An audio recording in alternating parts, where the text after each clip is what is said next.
নমস্কার, আচার্য শ্রী কৌশিক বলছি। সবাইকে শুভেচ্ছা, বড়দেরকে জানাই আমার প্রণাম।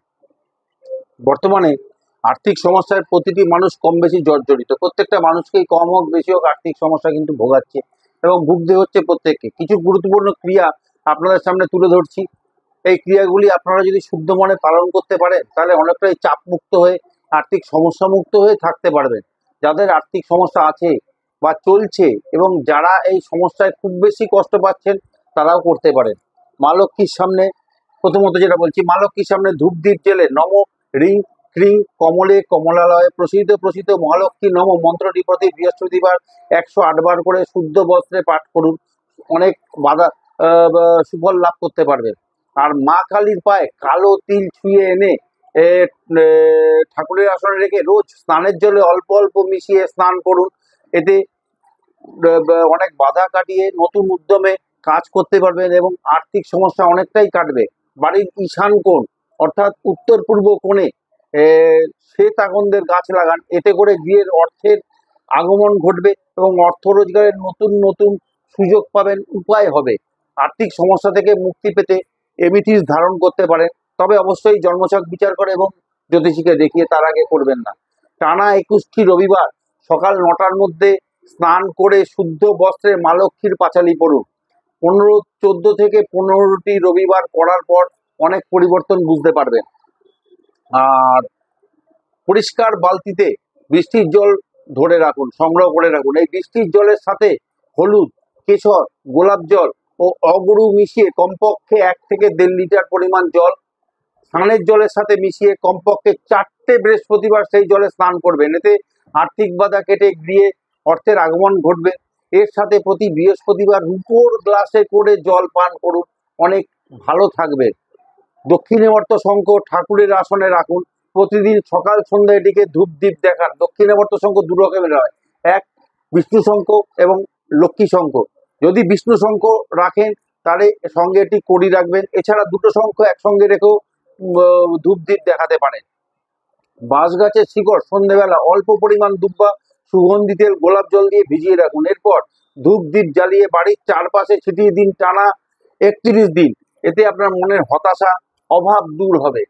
কাঁচা হলুদের টুকরো হলুদ সুতোয় পুরুষরা ডান হাতে পরবেন এবং মহিলারা বাম হাতে ধারণ করুন। যতদিন পর্যন্ত হলুদটি শুকিয়ে পড়ে না যায় ততদিন ধারণ করে রাখবেন। হলুদটি পড়ে গেলে নতুন হলুদ ধারণ করবেন। এতে আটকে যাওয়া অর্থ আসবে, আর্থিক কষ্ট কমবে, অর্থের যোগান বাড়বে।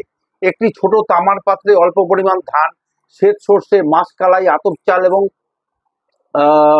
এর সাথে সাদা চন্দন, লাল চন্দন আর অল্প পরিমাণ অষ্টগন্ধার গুঁড়ো মিশিয়ে এটিকে ঠাকুরের আসনে রাখবেন। প্রত্যেক দিন এটিকে ধূপ দ্বীপ দেখাবেন এবং এই মিশ্রণটিকে ধূপ দ্বীপ দেখাবেন, হলুদ ফুল দেবেন। মনের কোনো সুপ্ত বাসনা জানাবেন যেন আপনার অর্থের বাধা কেটে গিয়ে অর্থের যোগান ঠিক থাকে, আটকে যাওয়া অর্থ ফেরত আসে, আর্থিক পরিস্থিতি এতে মজবুত হয়। এর সাথে এই মন্ত্রটি অবশ্যই পাঠ করবেন, ওং রিং শ্রী মহালক্ষ্মী স্বাহা। মন্ত্রটি 28 বার জপ করবেন, রোজ টানা জপ করবেন।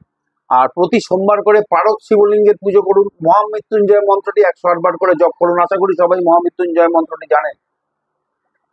আর এতে গৃহে সুখ শান্তি যশ প্রাপ্তি ঘটবে, আর্থিক উন্নতি ঘটবে, আর্থিক উন্নতি বজায় থাকবে, অর্থের আগমন কিন্তু বজায় থাকবে, অনেক সুযোগ পাবেন এতে।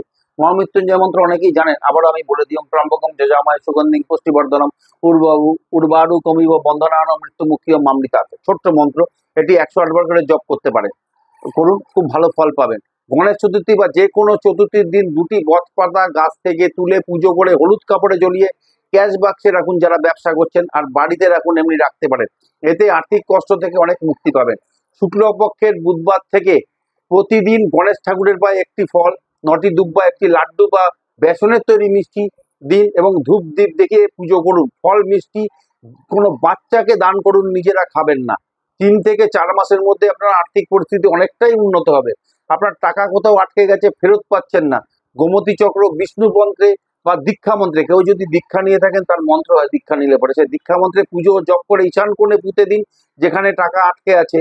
তার নাম স্মরণ করে বা যে ব্যক্তি টাকা নিয়েছে তার মুখ মনে করে আপনার আটকে যাওয়া অর্থ ফেরত আসবে এবং মানসিকভাবে অনেক তরতাজা থাকতে পারবেন। তামার স্ত্রীযন্ত্র বাড়ির দক্ষিণ পূর্ব কোণে রাখুন। এতে অর্থের যোগান ঠিক থাকবে। যারা ব্যবসা করছেন তাদের বিক্রি বাড়বে, রোজগার বাড়বে। লাল সালুতে 8টি গোমতী চক্র বেঁধে যারা ব্যবসা করছেন তারা ক্যাশ বাক্সে রাখুন। যারা বাড়িতে রাখতে চান ঈশান কোণে রাখুন, ঠাকুরের আসনে। ধীরে ধীরে আর্থিক পরিস্থিতি কিন্তু শুভ হবে। সিঁদুর, সর্ষের তেল মিশিয়ে স্বস্তিক চিহ্ন বাড়ির দক্ষিণ পূর্ব কোণে এঁকে দিন। এতে করে আটকে যাওয়া অর্থ ফেরত পাওয়ার রাস্তা তৈরি হয় এবং অর্থের যোগান ঠিক থাকে। বাড়ির দক্ষিণ পূর্ব কোণে তুলসী গাছ স্থাপন করুন। যদি জায়গা না থাকে, কোনো জায়গা নেই দক্ষিণ পূর্ব কোণে, এমনও হতে পারে, তাহলে টপ সমেত তুলসী গাছ দক্ষিণ পূর্ব কোণে রাখুন। রোজ সকাল সন্ধ্যে তুলসী গাছে ধূপ দ্বীপ প্রদীপ জ্বালিয়ে রাখুন। কমপক্ষে 1 ঘন্টা যেন প্রদীপটি জ্বলে সেটা খেয়াল রাখবেন। যে কোনো শুক্লপক্ষের পূর্ণিমার দিন থেকে এটি করা শুরু করুন। 90 দিন পর থেকে ফল পাওয়া শুরু করবেন। এর সাথে ওং নম ভগবতে বাসুদেবায় ক্লেশনাশায় গোবিন্দায় নম মন্ত্রটি বলবেন। কমপক্ষে 21 বার মন্ত্রটি কিন্তু পাঠ করবেন। আর ধুনো কর্পূর গুগল দিয়ে সন্ধ্যেবেলা দোকানে বা ব্যবসার স্থানে ধুনো দিন। প্রতিদিন গণেশ ঠাকুরকে একটি ফল, 9টি দুব্বা ও মিষ্টি দিয়ে পুজো করুন ধূপ দ্বীপ জ্বালিয়ে। এতং পাদ্যং গাং গণেশায় নমঃ মন্ত্রটি 108 বার জপ করুন। এতে আর্থিক বাধা কেটে গিয়ে অর্থ উপার্জনের রাস্তা কিন্তু সুগম হবে। 3 থেকে 5 মাসের মধ্যে এতে করে কিন্তু ভালো ফল পাবে। আর একটি মাটির থালাতে স্বস্তিক চিহ্ন আঁকুন। তার উপরে একটি কলা পাতা, একটি পান পাতা, অল্প ভেজানো আতপ চাল, 5 রকম ফল, 5 রকম মিষ্টি, একটি খোসা ছাড়ানো কলা রাখুন। বাড়ির পূব দিকে একটি পরিষ্কার জায়গায় থালাটিকে রেখে আপনার যে আর্থিক কঠিন সমস্যা চলছে তার সমাধানের মনস্কামনা করে ধূপ ও আরতি করুন। এরপরে এই ফল, মিষ্টি, চাল, কলা একসঙ্গে মেখে পাখিদের উদ্দেশ্যে প্রদান করুন। নিজেরা গ্রহণ করবেন না বা নিজেরা খাবেন না, আপনার মনস্কামনা অবশ্যই পূর্ণ হবে।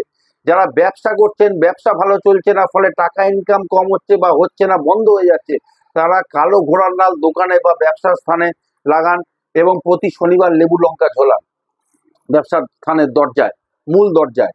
প্রতি শনি মঙ্গলবার স্টিলের ছোট বাটিতে সর্ষের তেল, অল্প কালো তিল মিশিয়ে অশ্বত্থ গাছে ঢেলে দিন। অশ্বত্থ গাছের গোড়ায় মাটির প্রদীপ জ্বালিয়ে অর্থের জন্য মনস্কামনা করুন।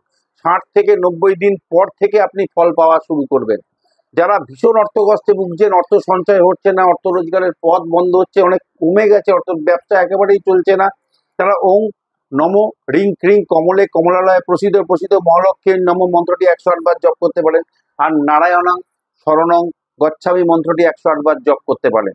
আরো একটি মন্ত্র বলে দিই, ওং মহালক্ষ্মী চ বিদ্মহে বিষ্ণু পত্নী চং ধি মহি তন্ন লক্ষ্মী প্রচোদয়াৎ, এই মন্ত্রটি 108 বার করে রোজ জপ করুন। খুব ভালো ফল পাবেন। ব্যবসায় ক্ষতি হচ্ছে, লাভের মুখ দেখতে পাচ্ছেন না, প্রতি বুধবার নিয়ম করে গণেশ পুজো করুন, অথবা লক্ষ্মী গণেশের একসঙ্গেও পুজো করতে পারেন। প্রতি বৃহস্পতিবার কলা গাছকে পুজো করুন, ধূপ দ্বীপ সহযোগে আরতি করুন। এতে আর্থিক শ্রীবৃদ্ধি ঘটবে, সংসারের কোনো ক্ষতি হবে না, সুসন্তান প্রাপ্তি ঘটবে, অর্থ রোজগারের পথ সুগম হবে। আর অশ্বত্থ গাছে প্রতি শনিবার ভক্তিবারে শুদ্ধ বস্ত্রে জল দান করুন এবং প্রদীপ জ্বালিয়ে মনস্কামনা করুন। জীবনে বহু অশুভ প্রভাব থেকে মুক্ত হবে এবং মনোবাসনা পূর্ণ হবে। যারা শনির 7.5-তে আর্থিক কষ্ট পাচ্ছেন, যেরকম মকর, কুম্ভ, মীন বর্তমানে 7.5 চলছে, বা কর্কটের অষ্টমে শনি আছে, কর্কট রাশির, বৃশ্চিক রাশির 4র্থে শনি আছে এবং সিংহ রাশির 7মে শনি আছে, তারাও এই ক্রিয়াটি করতে পারেন। কমপক্ষে 8টি শনিবার 8 টাকা সর্ষের তেল, কালো তিল সমেত অশ্বত্থ গাছে দান করুন বা শনি মন্দিরে দান করুন। খুব শীঘ্রই এই কষ্ট থেকে মুক্ত হতে পারবেন। এই ক্রিয়াগুলি করুন, আশা করি ভালো থাকবেন। তা আজকে এই পর্যন্তই থাক। ভালো থাকবেন, সুস্থ থাকবেন, ধন্যবাদ।